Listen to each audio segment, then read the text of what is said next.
Hey, Community Bricklayer Village family, how's everybody doing on this July 1st, 2020? I hope you are gearing up for the many eventful, impactful things that are happening around in our communities on a state and local legislative level.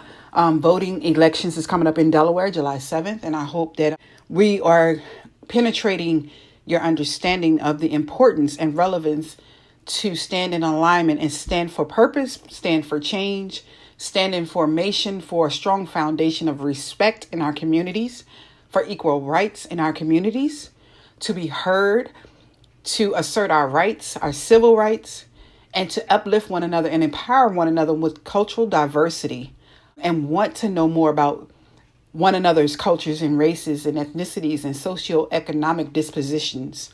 I'm coming today because, as you guys know, we solicited the help of our listeners on our many different platforms and their and other people's platforms to bring a focus to felons with having trouble attaining housing due to their criminal background. Now, this could be a felony in whatever arena: violent offender, violent felony, a drug felony, what they call white collar crime felony, low level felony. It could be a range of different felonies, and understandably, everybody has to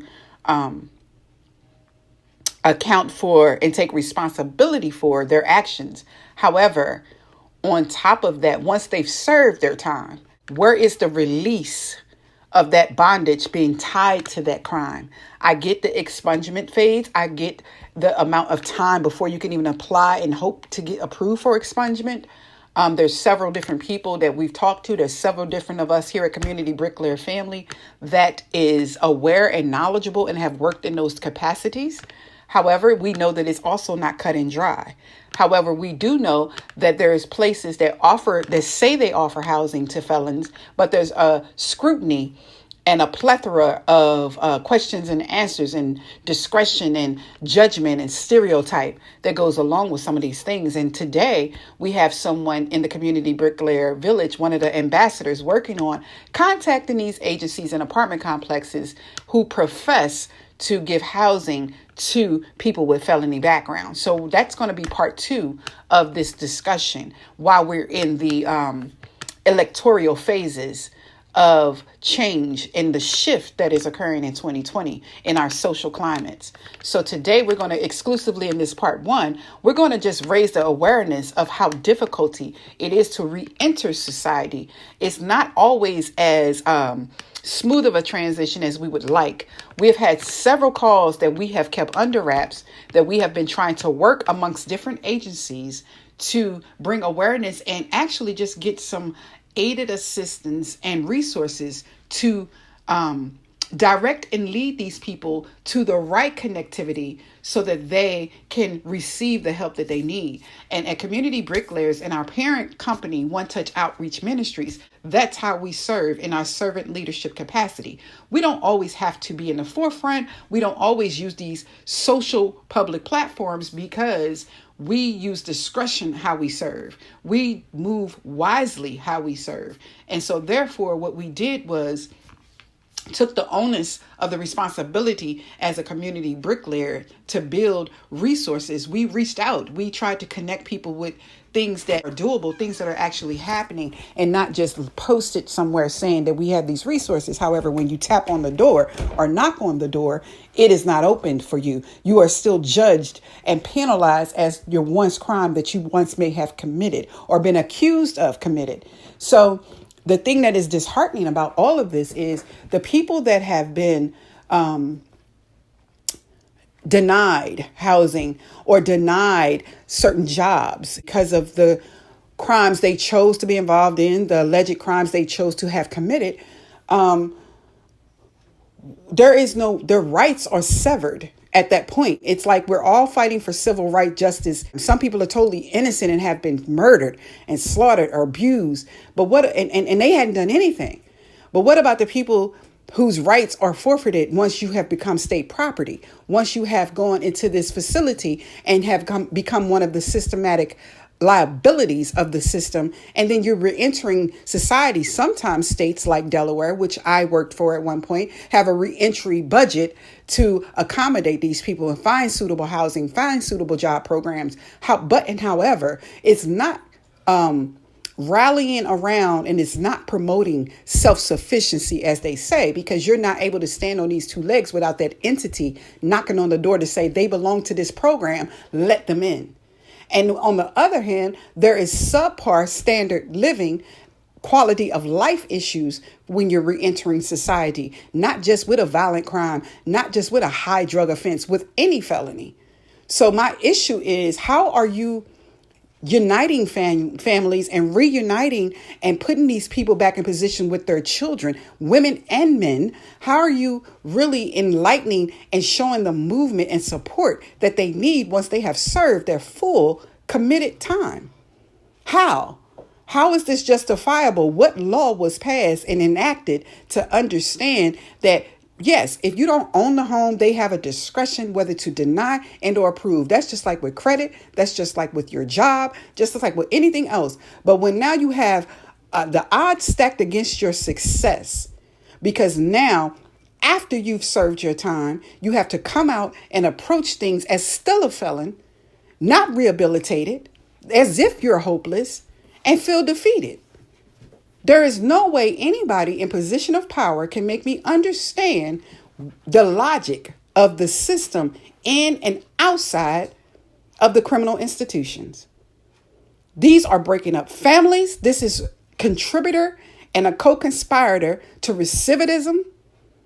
It is aligning these people up with other people with like issues to cohabitate and live the by any means necessary approach. You can sit on your high horse. You can sit in your high level of position and say nobody had to choose this. But what happens when your Ponzi scheme or your scamming on a high corporate level gets caught?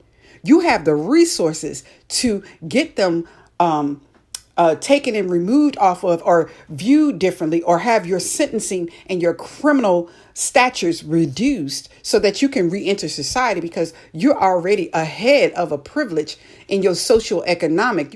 You're not with the socioeconomic disposition people. You're already in a position where you're good. So you're only worried about maintaining that stature. But what about the people that's at a level of poverty, that's at a level that they lack these resources? What about those people? That justice is not served the same way.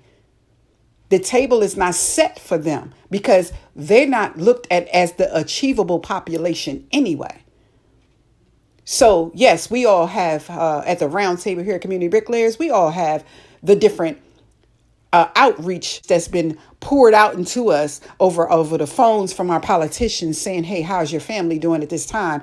And during election time, they reaching out. They never text any other time. They're never emailing any other time. But now they're trying to rev up their campaigns. So now you're getting personalized texts from people that you didn't even give your number to. And now they're saying, how can they help? But now what I always say when it comes to activism and protests, I support the obvious infractions and injustices towards people, but you have analysts on the other side that's needed, such as myself, researchers, brain food people that want to dissect. We're going to go in and delve in and show up, because the problem as a community of any race is once you riot, once you protest, once you band together, and one person asks you one question and you are ill prepared, they will dismiss you. They will throw out your ideation. They will reduce you and deduce your logic. And that question is, what do you guys want from here? What is it that you want? I sent out a slew of texts in response to a slew of texts I got to my personal phone in regards to campaign representatives.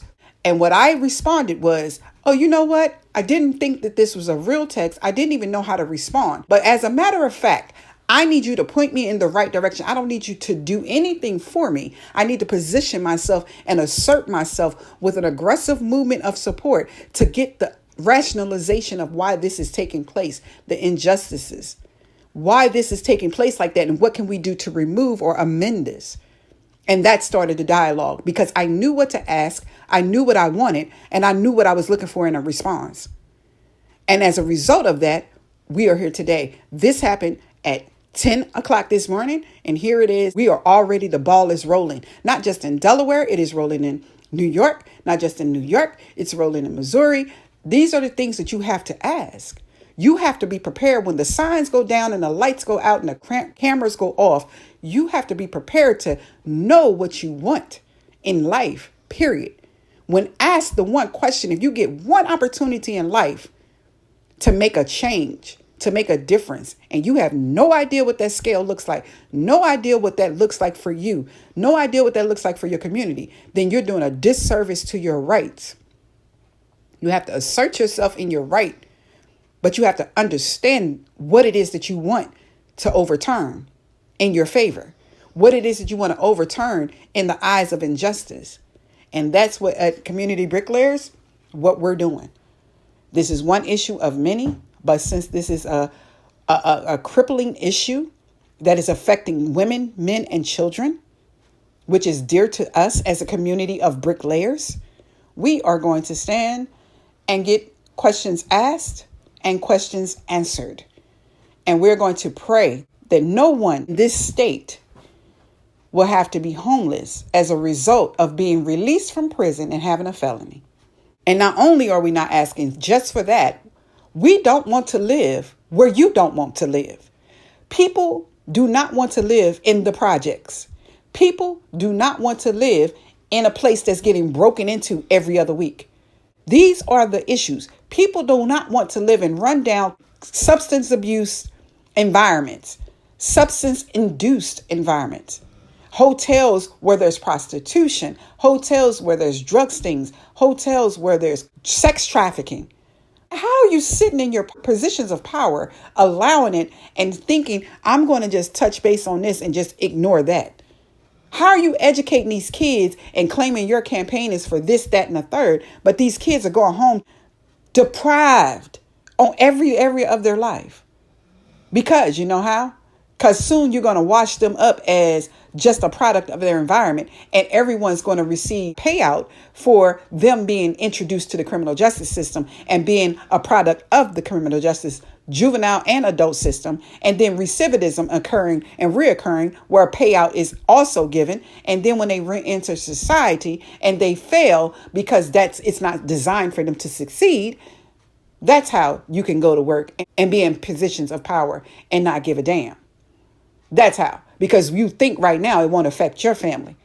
But easily, each and every protester, easily, each and every activist, easily, every person that has rights can defend their home and their family and children one night and of an intruder and find themselves facing a felony. Even if they're let go and they're not charged. Even just the situational issues can have a great person come be in a predicament and faced with a felony. So you cannot think you too far above where this won't hit your home or someone that you know. And I'm coming to just spit facts. I'm not coming for conspiracy theorists. We want feedback. We want change. We are cutting, slicing down the middle with the help from God first, with the help from God-like people, with the help of God's love. And we are going to move. We are speaking it with intentionality. And if you want to be a part of this, if you want to shed light on this, and if you truly want to change, because this can be your family member, then hit us up. If you have facts, if it's fact-based, if it's research, if it's authenticated, if it's evidence, if it's peer-reviewed, hit us up.